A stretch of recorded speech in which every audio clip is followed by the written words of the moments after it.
you from the 37th parallel on America's haunted highway, it's Pixelated Paranormal, your guide to the unusual and the strange.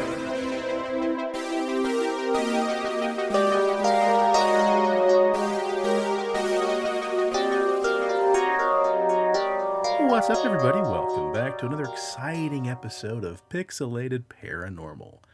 And on this episode, we've got mummies and we've got magic trees. But before we get into that, Preston, buddy, how are you? I mean, doing pretty good right now. I got a pink vapor stew sour ale that's like 6% and sipping on that. So okay. I can't complain. And when we get off of this recording, I got one of those microwavable hot and spicy chicken sandwiches. It's got like the pickle crust on it. Like, oh, fuck me, dude. It's the best. So we're on an episode, we're going to be talking about mummies. You are literally mummifying your insides with preservatives and pickling yourself with alcohol. Yep. There we go. I like it. I will raise my glass and say cheers to you, sir, with a cup of hot tea. Very nice. Yeah, I feel like dog shit all of a sudden. Sinuses are like super dry and draining, and my nose is running like crazy. But I took a test. It's not COVID so far. So whatever it is, I may be extra nasally on this episode because my uvula is so swollen it's hitting the back of my tongue. Gross. Yeah, kids, if you don't know what that is, Google uvula. Make sure you spell it right. Yeah.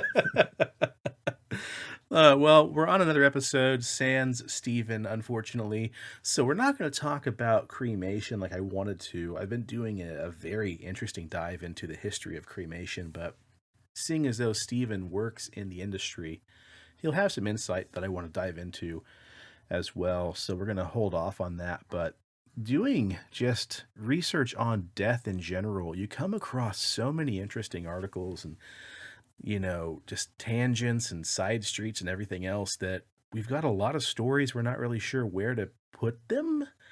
And if you couldn't tell last episode, we kind of threw it together and it was kind of hodgepodged, but we're going to kind of continue on with that topic of just interesting burial practices with two longer stories. We're just going to focus on two stories tonight. And Preston, you kind of took the wheel here, buddy, and did the brunt of the work, which I always appreciate. So I'll jump out of the driver's seat. Let's see if we can do one of those where you climb over my lap as I slide underneath you and keep on driving. Is that the gear shift, or are you just happy to see me? Yes. Yes. So, like Shawn said last episode, we talked about weird or unusual burial practices.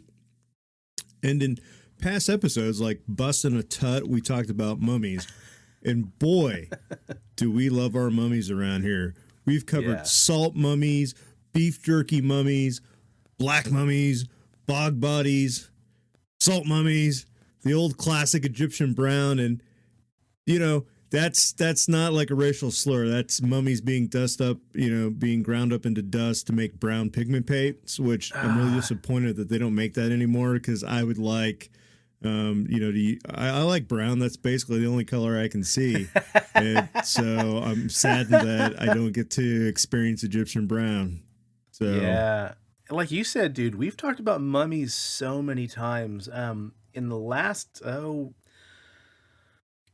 probably the last 50 episodes, maybe last 70 episodes. I guess that's episode 156, Are You My Mummy? And Other Sideshow Stories. But we talked about King Tut. We talked about the tomb that was recently found where they found the mummies floating in the brown water and it ended up being just poopy water. We talked about Elmer McCurdy, the guy who's basically his mummy was sold sideshow to sideshow and ended up hanging up in the Fun House, which inspired the Skeletor action figure. We talked about the two-headed dicephalic Parapagus twins, Brittany and Abby Hansel. Mm-hmm. And then episode 202 was more mummies. Yeah. And that's where we talked about, creative things you can do with mummies.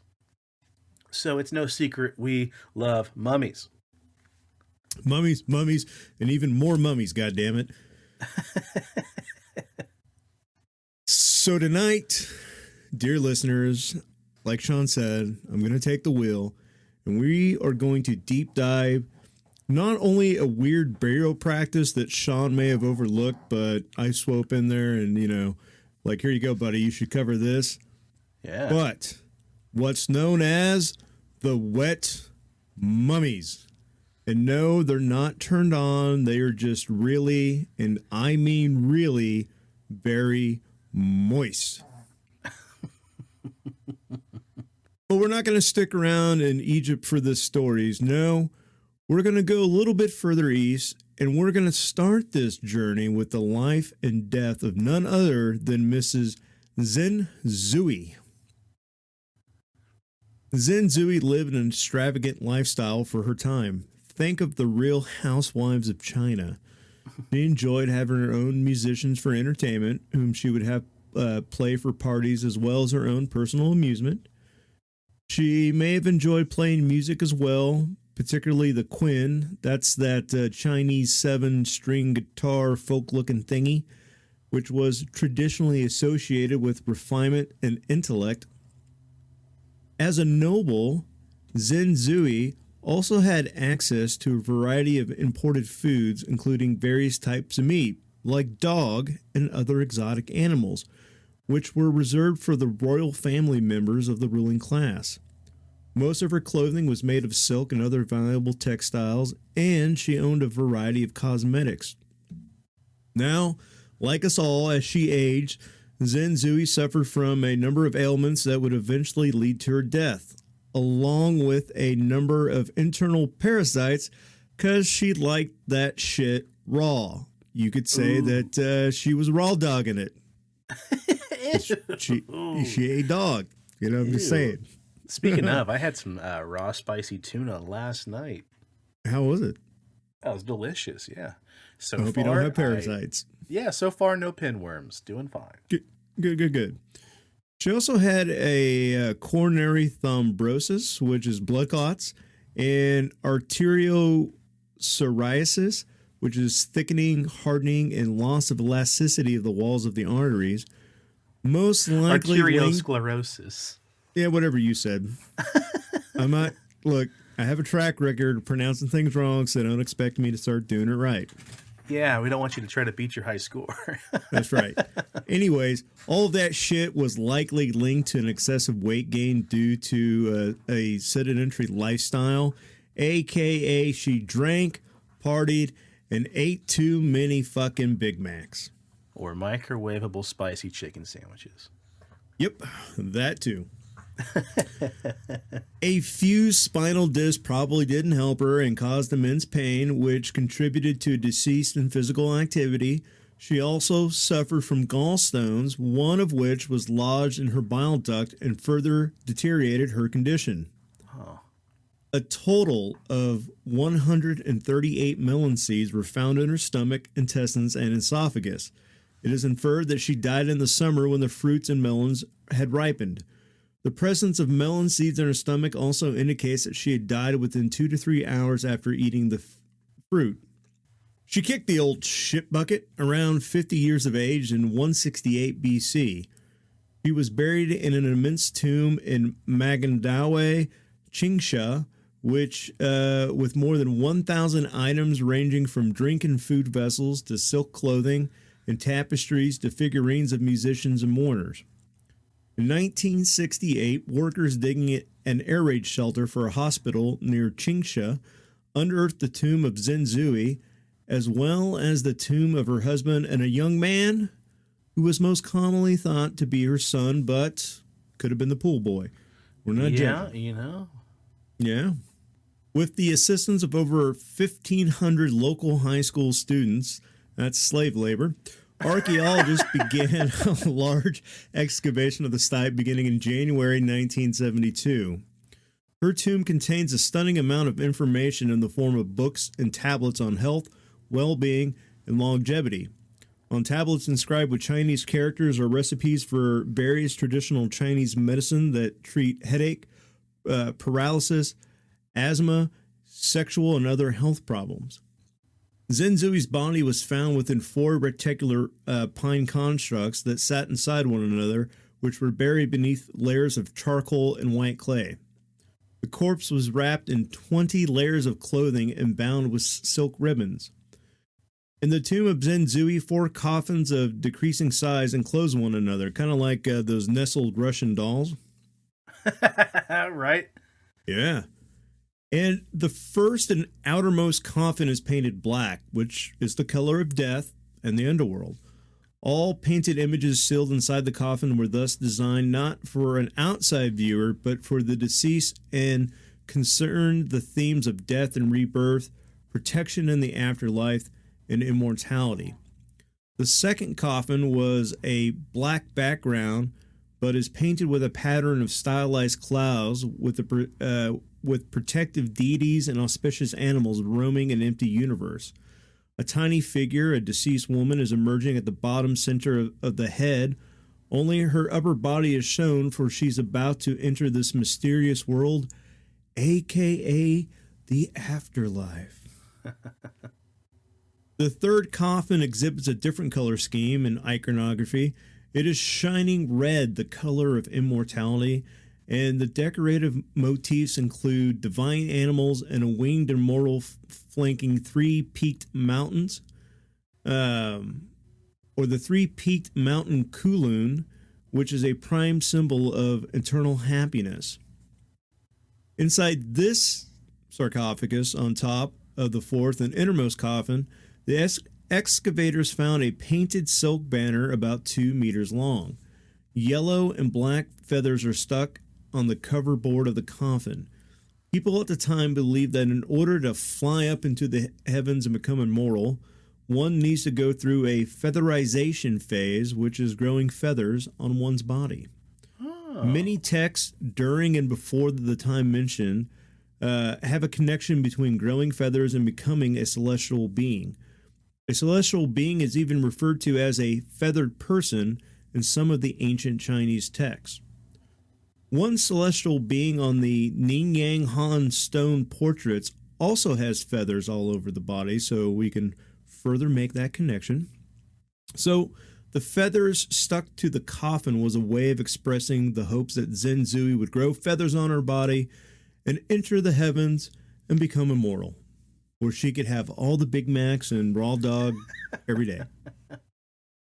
So you're probably wondering why the fuck we are talking about this. Well, Xin Zhui's body was remarkably well preserved in an unknown fluid inside the coffin. Originally reddish in color, it was mildly acidic and was magnesium-based. This liquid oxidized as soon as it was exposed to air, turning it kind of like a muddy brown. So kind of like that poo-poo brown shit water we talked about. But not actual poo-poo brown shit water. Correct. It was so acidic, it also left the archaeologists who discovered Lady Di with a rash on their hands for several weeks. Now, what's interesting, while her face looked swollen and deformed, her skin was still soft to the touch and is still soft to the touch this day. And there are no signs of rigor mortis anywhere. Her arms, her legs, her fingers, you name it, you can bend them, you can twist them, you can move them. There was hair on her head with a wig pinned with a hair clasp to the back of it. There was skin on her face. Her eyelashes and nose hair were still in place. The tympanic member on her left ear was intact, and her finger and toe prints were still distinct. Wow. Even her internal organs are intact, and there is still blood in her veins. While other mummies tend to crumble at the slightest movement, the mummy of Lady Di is so well kept that doctors are able to perform an autopsy more than 2,100 years after her death. And not only were they able to reconstruct her death, but her life as well. They were even able to determine that her blood type was type A. The autopsy of Lady Di is arguably the most complete medical profile ever completed on an ancient individual. But the Lady of Di is not the only case of a wet mummy. Since her discovery, archaeologists have found 2 other corpses within a few hundred miles of the Mangdui tombs. both in similar state of preservation. Experts have identified that as a magistrate named Sui and Ling Huping, the wife of a powerful Han Dynasty lord, even if the ancient Chinese were privy to a now lost preservative fluid, while the application of such a liquid to the exterior of the corpse may explain the excellent surface condition of the body, it does not explain the survival of the internal organs and the tissues found in these three cases. That's what I was going to ask, is like, that doesn't make any sense. That's some pretty magic brown water that's able to keep the body from rotting from the inside. That's neat. So experts believe that while the mysterious fluid may have played a part, Lady Di's remarkable preservation may have been more to do with the conditions of her burial than the strange liquid. For the fact that her body was buried in a watertight tomb 40 feet underground and then sealed in nested coffins and insulated in 20 layers of silk and a paste of charcoal and clay may have been enough to keep oxygen and decay at bay. Now, in 2013, a 700-year-old mummy was discovered by chance with road workers, and she was also in excellent condition. This corpse in eastern China was of a high-ranking woman believed to be from the Ming Dynasty, the ruling power of China between 1368 and 1644. She was stumbled across by a team who was looking to expand a street. Discovered 2 meters below the road surface, the woman's features from her head to her shoes have retained their original condition and have hardly deteriorated. When the discovery was made by the road workers, Chinese archaeologists from the nearby museum of Taozu was called in to excavate the area. They were surprised by the remarkably good condition of the woman's skin, hair, eyelashes, and face. And once again, it looked as though she had only recently died. So she was, kind of like Gumby. You could pose her in any position you wanted because rigor mortis hadn't set in. Bop it. The perfect Twist it. preservation. Pull it. Perfect preservation of her skin, eyebrows, and silk clothing has astonished excavators. Her body was immersed in a brown liquid. So it potentially was the same red liquid that might have oxidized, and this led them to believe that this mummifying technology was reserved for only the most important members of society. And this stone tomb, it just been lying around a few feet, beneath a busy road, and they start digging and jawing and whatever, and next thing you know, boom, moist mummy. Man, people are just driving to work every morning on top of this lady. Yeah. And she was buried with many pieces of fine jewelry, including a silver hairpin that still held her hair in place, and she had a huge jade ring on her finger. Atop her wooden coffin was a simple silver medallion known as a exorcism coin, placed there to protect her body from evil spirits. Holy crap. I tried to Google exorcism coin and couldn't find much of anything about the topic. So that's something I want to put a pin in and maybe revisit if there's enough meat on those bones to get into it. Oh, yeah. I think we just need to holler at some churches, We still got to get a hold of that priest who was involved in the case of that chick cutting off that guy's head here in Kansas. Yeah, we do. Yeah, I need to reach out to that guy. Well, dude, that's crazy. I had heard tell of, other mummification processes back when I was in the 4th grade, but that would have been back in 95. Yeah, so she was discovered at the end of 68, and she was so well preserved that at the time the Chinese government was like, dude, you can't touch her, you can't do anything. And so then this doctor, everybody was afraid to fuck it up, and so the doctor went in, cut open her head and did a full-on medical exam and an autopsy, and that's how we know so much about her life. The moment she died, how she died, what her diet was like. She still had the gallstone in her gallbladder and it was inflamed. She was perfectly preserved, and it looks like she had died, like 2 hours prior to the autopsy, not 2,100 years in the past. Yeah, that's so wild, dude. I was lucky enough to have an incredible teacher named Mrs. Frances Barrier for not only third grade, but also fourth grade, because she jumped from class to class. You know, she'd teach third grade one year, then fourth grade, then back and forth and back and forth. And at Jefferson Elementary, they would do this thing every year where you would study a country for like the entire year off and on. And the last week of school, we'd have passport day, and you would travel from classroom to classroom, each one being a different country. And Mrs. Barrier did Egypt. I believe we got to do Egypt third grade and fourth grade. So, like, we were so immersed to be in third and fourth grade.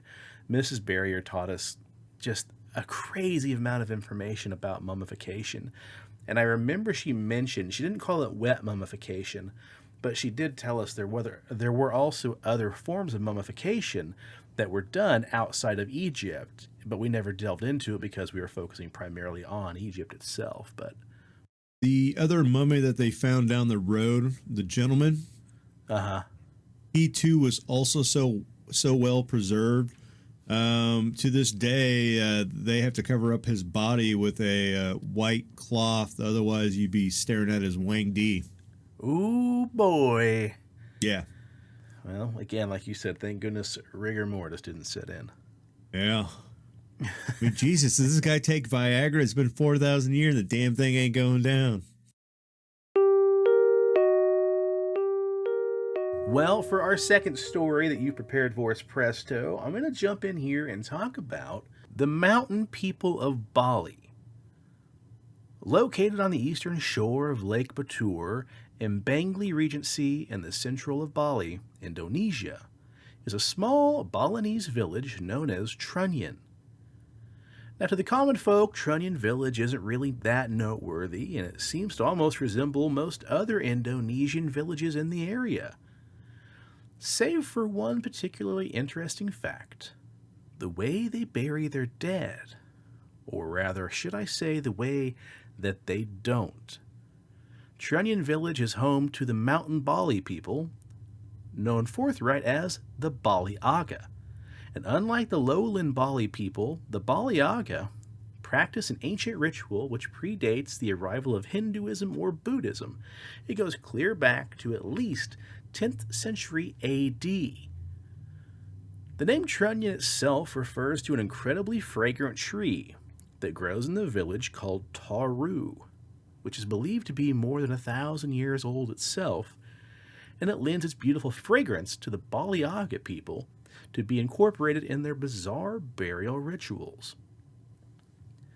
Accessible only by traveling via boat across Lake Batur lies the Trunyan Cemetery, where the dead are not cremated or burned on a pyre or even hoisted up on a hill to be torn apart by vultures. Instead, you'll find 11 bamboo cages built in the shape of triangular prisms or pyramids. Inside of these structures, you're going to find the stacked corpses of the Bali Aga's deceased, lying inside, rotting above the ground. These bamboo structures are built to protect the bodies of the deceased from animal attacks and natural predators who are looking for an easy meal. The unique open-air tradition is called mepisa. When a member of the village dies, their body is wrapped in a white cloth with the head exposed, otherwise the rest of the body completely covered, and placed inside one of these triangular-shaped cages.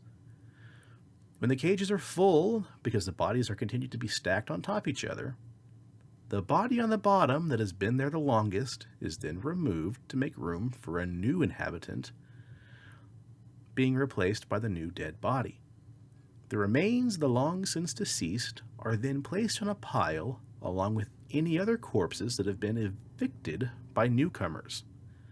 They'll lay out in the open until the flesh, the fat, and the muscle has all decomposed. When a corpse is fully decomposed, the skull will then be removed and then placed in a stair-stone-shaped altar, which also is located 500 meters north of Banjar Kuban, in a special place, like said above, has to be reached by another boat. But presto, my old buddy, and all you dear listeners, you might be wondering, what about that smell? With all those dead bodies, it's gotta stink to high hell. I mean, it's an island of dead bodies, right? Well, let's get back to that tree, shall we? Standing, towering more likely, is a tangled, mossy tree that looks like an ancient banyan that dominates the open-air cemetery with not only its physical presence, but also its smell. Locals believe the tree, called Taruminyan, or fragrant tree, is believed to have supernatural powers because the fragrance the tree emits somehow manages to completely mask any and all smell of the countless rotting corpses, completely overpowering the smell of dead flesh. But here's one more interesting factoid. In this unique burial rite, bachelors need not apply. Only the body of married couples are allowed to be treated this way. If the deceased was not married, then it's just going to be buried in a different cemetery.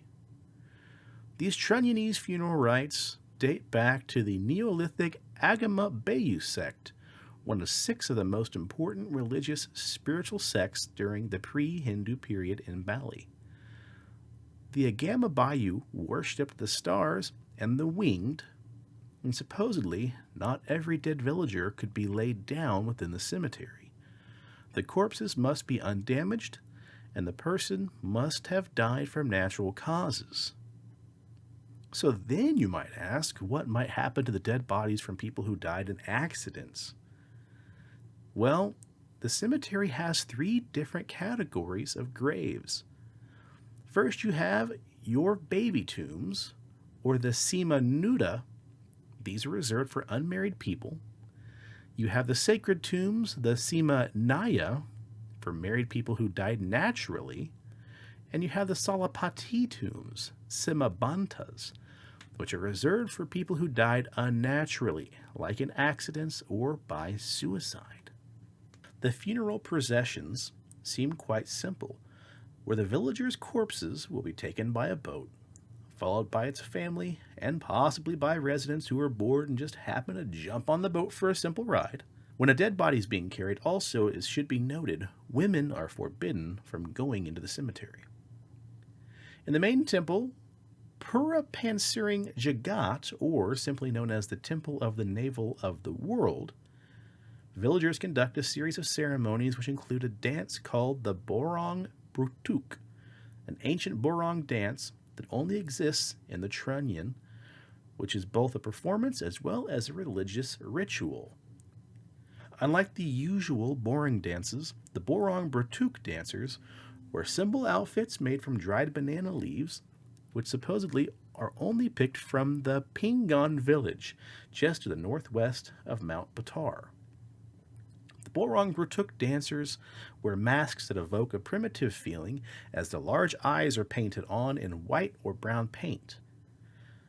The dance is performed without music by a selected group of unmarried men who must first undergo a purification ritual and isolation before the burial performance. During their isolation, to remain pure, they must sleep in temples, avoid sexual contact, and learn prayers of the ceremony from the priest of the temple. The dancers then silently walk around with a whip and whip themselves around the temple. Villagers believe that their dried banana leaves bring blessings and safety, while the whiplashes heal the pain of their fellow villagers. So these guys just basically walk around in banana leaves flogging themselves. Watching all those customs and traditions will be a surreal experience for any viewer.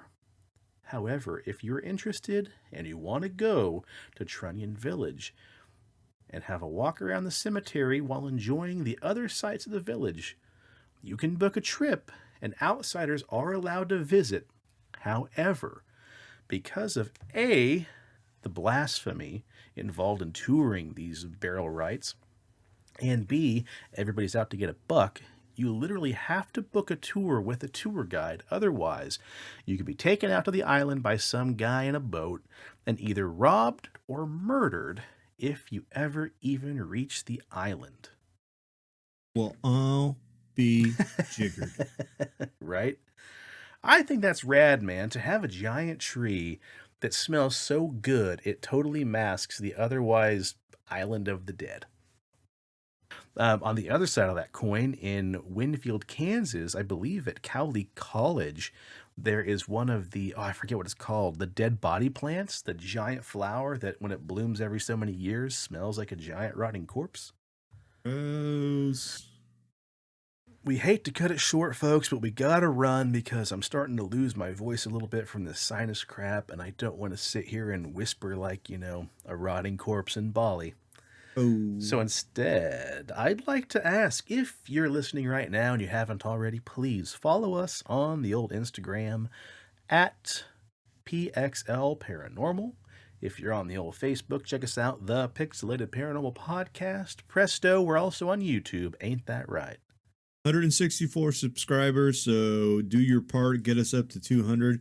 If you haven't already, go over there, like, subscribe, share to all your friends, and let's grow YouTube just like everywhere else, like, Spotify, Pandora, Audible, like, holy shit, like we're on Audible. That's a big yeah, thing. look at Amazon. And as always, if you need a beard, if you want a beard, let's be honest, 2,000 years, they're going to dig up your body and they're going to see what you're rocking and they're going to be like, dude, that beard looks like shit. Well, you should have gone over to BigDobsBeardBomb.com and used promo code PXLPARA for 20% off your order. Then you could have picked yourself up some scents like Bay Rum, Dundee, Cedar, Fresh Citrus, Tobacco, Mint, and Classic. And then not only would you have the best looking beard, but it would, take away from the fact that they didn't have to look at your Wang D. Like, they'd just be so amazed with the beard that you're rocking after 2,000 years.